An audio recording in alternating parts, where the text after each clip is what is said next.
Hi guys! Welcome back to my YouTube channel. So ngayon po ang ituturo ko po sa inyo ay kung paano mag-selfie photo na hawak po ang valid ID. So marami kasi guys nagtatanong sa akin kung paano daw yung example ng selfie photo. So dahil ngayon guys ay marami na pong nagbago sa requirements po sa pag-loan or sa pag-enroll ng disbursement account sa kay SSS.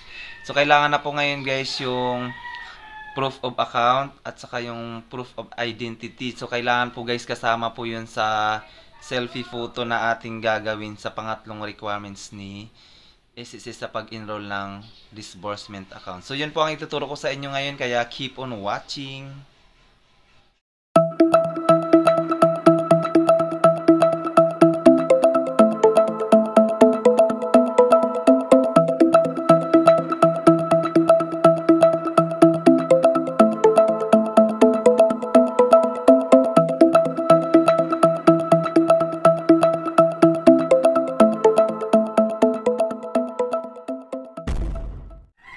So, dapat guys, pag nag-selfie kayo, ayan, mauna po yung, ayan, proof of account.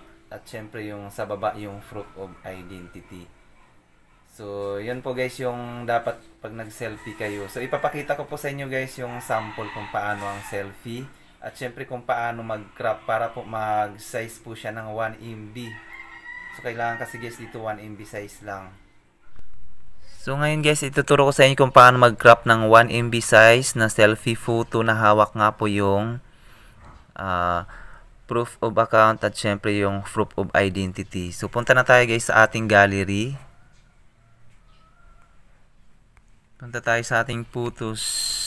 Mga photos dyan. Then hanapin nyo na lang po yung i-edit nyo. So ito guys, i-edit natin to, crop natin guys hanggang sa mag 1 MB. So, crop lang natin to guys.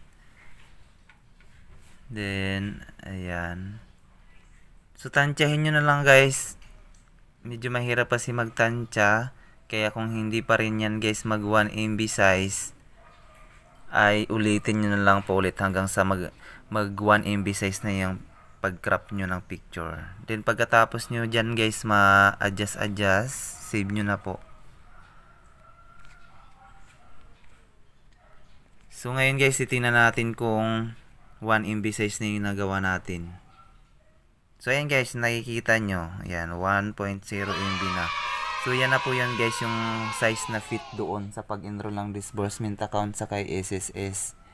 So ang technique dyan guys, para po maliwanag yung picture na sa pagkuha nyo ng picture ay maliwanag at hindi ma-reject, ay kailangan po guys ang gamitin yung camera ay yung sa likod ng cellphone nyo po para mas maliwanag. At syempre guys, pumisto po kayo dun sa mas maliwanag na part o kaya mas maganda guys mag-picture kayo pag sa araw po para maliwanag.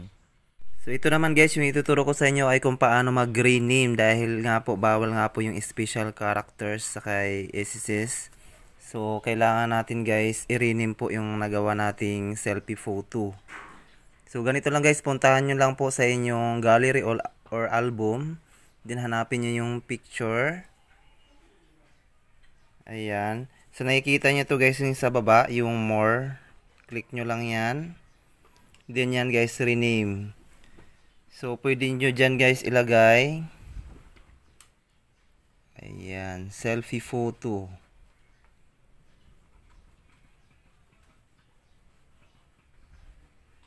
Kaya ilagay nyo na lang po dyan guys muna yung kahit apelido nyo. Ayan.